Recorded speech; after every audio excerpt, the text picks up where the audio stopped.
Экс-президентти кол тийбестигинен ажыратуунун эң акыркы 8-чи баскычы. Парламент буга чейин шектенүүгө негиз бар деп Атамбаевка карата 6 айып койгон. Анын биринчи бөлүмүндө камтылган саясий куугунтукту жана бийликти узурпациялоону көзөмөлдөөчү орган негизсиз деп тапты. Ал эми калган 5-өсүндө оор кылмыштын белгилери байкалууда деген баа берген. Алар Бишкек жептеги коррупция, жепке көмүр ташуудагы мыйзам бузуулар, жеке компаниялар менен байланыш, кой таштагы жер тилкеси, Азиз Батукаевдин мыйзамсыз бошотулушу. Башкы прокурор Өткүлбек Жамшитов баяндама жасап жатып, Атамбаев мамлекетти башкарып турган учурда ыйгарым укуктарынын аша чапканы жөнүндө маалыматтарды айтып, Кримтөбөл Батукаевдин эркиндикке чыгарылышында Атамбаевдин катыштыгы бардыгын көрсөткөн далилдер бар экенин билдирди.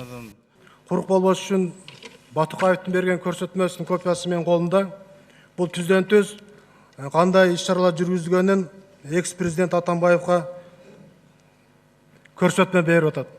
Бирок башкы прокурор мурунку өлкө башчысына каршы Кримтөбөл Азиз Батукаев көрсөтмө берген деген сөзүн кайра артка кайтарып, жаңылып калганын жашырган жок. Анда Батукаевдин эмес, экс-вице-премьер-министр Шамил Атахановдун каты бар экен. Шамил Атаханов убагында ушул жерде жооптуу кызматтарда иштеген. Ал киши маалымат берип турган президенткечи. Ошондо башка маалымат, азыр башка маалымат. Эгерде бул Атаханов базы сиздерге ушундай тергөө менен келишип туруп маалымат берсе, кийин ал заложенные показания, жалган маалымат үчүн дагы жоопко тартылабы? Көрсөтмөсү жөн эле куруу сөз эмес экендигин тактагандан кийин прокурор макулдугун берип, соттук судьяга алып барып, ошол соглашение бекитилет. Ал бул жерде ал жоопкерчиликке тартылат, булар адамдын шектүүнүн өзүнүн укугу болуп жатат. Атамбаевдин дарегине коюлган дагы бир айып, анын кой таштагы үйү курулган жер тилкеси. Көзөмөлдөөчү органдын маалыматында анын жалпы аянты 3 гектар, ал эми Атамбаевдин айтымында 2,5, а наркы 33 миллион сом. Жамшитов ал участок мыйзамдын шарттарын жана мөөнөтүн бузуу менен мурдагы өлкө башчысынын менчигине өткөрүлгөнүн белгиледи.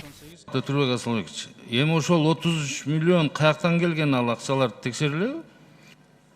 Ооба, бүгүнкү күндө текшерип атабыз. Ал Укуевден алган сатылган акчаны Албек Ибраимов жылдап төгүп келген акырындан.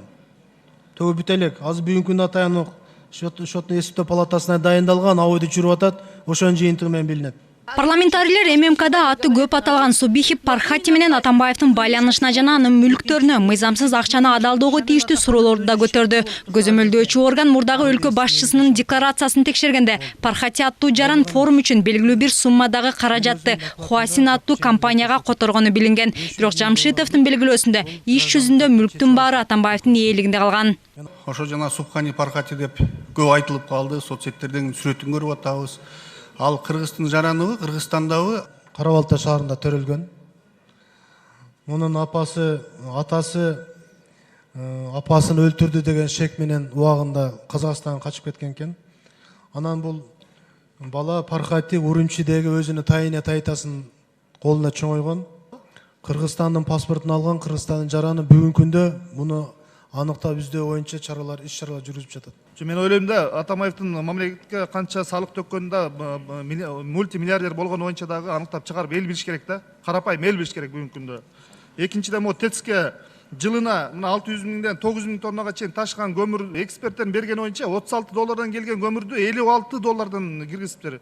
Бул көмүр боюнча дагы мен жана айтып өттүм, Артыкбаев менен Салянованын түздөн түз берген көрсөтмөлөрү бар. Парламентарийлердин басымдуусу Атамбаевка коюлган айыптоолор боюнча тергөө иштери мыйзам алкагында жана эч бир кынтыксыз жасалышы керектигин, шашууга негиз жоктугун баш прокурорго эскертишти. Айрым депутаттар эмне себептен саясий куугунтук жана бийликти узурпациялоо боюнча айыптын жүйөсүз деп табылганына кызыгышты. Ошол эле айыл өкмөт, министр көмүрдү алуу сатууда ал жөнөкөй кылмышкер. Бул жерде бир саясий жагында карашыбыз керек.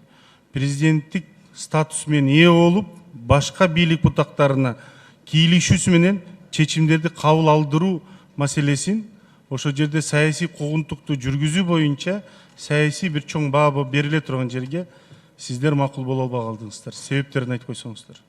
Эпизод деп коеюн, ушул пункту боюнча бул чекит коюлу элек. Бүгүнкү күндө катталып, сотко чейинки өндүрүш болуп атат. Тергөө жүрүп атат мындайча айтканда. Буйрутма менен иштеген тергөөчүлөрдү, оперлерди, прокурорлорду, сотторду жоопко тартмайын.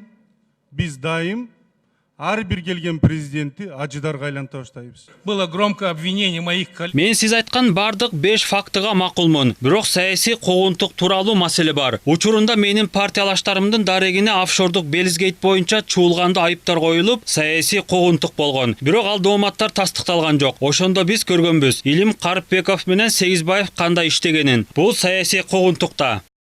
Отурумдун жүрүшүндө парламентарийлер көзөмөлдөөчү органга Атамбаевдин учурунда $1 Газпромго өтүп кеткен Кыргызгаз компаниясы, ошондой эле Манас аэропортундагы тамак-аш даярдоочу бөлүм боюнча да иликтеп чыгууну тапшырышты. Мындан тышкары депутаттар экс-президентти макамдан ажыратуу аракетин парламент ылдам ишке ашырып, бийликке жагынууда деген сын пикирлерге да жооп кайтарышты.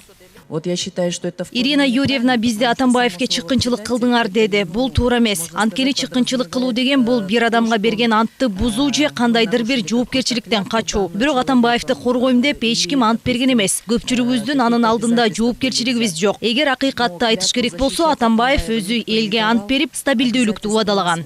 Кечээки маселе атчандарды чакырып, ташты чогултуп, мен курал колдоном, өлөм дегендин өзү уят негизичи. Анан урматтуу кесиптештер, ушул жерде түндүк түштүк маселеси абдан ачыкталып атат да. Мен Кыргыз Республикасынын президентинин антын окуп берейин. Мен Кыргыз Республикасынын президентинин кызматына киришип жатып, Кудайдын жана элимдин алдында мамлекет башчысынын ыйгар мукуктарын адилеттүү жана ишке ашырууга, адилеттүү ишке аштыбы? Адамдын жана жарандын укуктарын коргогон жокко, оппозицияны кордодуго. Кыргыз Республикасынын Конституциясын так аткарууга, Конституцияны бузуп, 16-жылы Конституция кабыл алдыго. Элибиздин биримдигин жана мамлекеттигин бүтүндүгүн сактоого таластык туугандар жөнүндө эмне дедилер?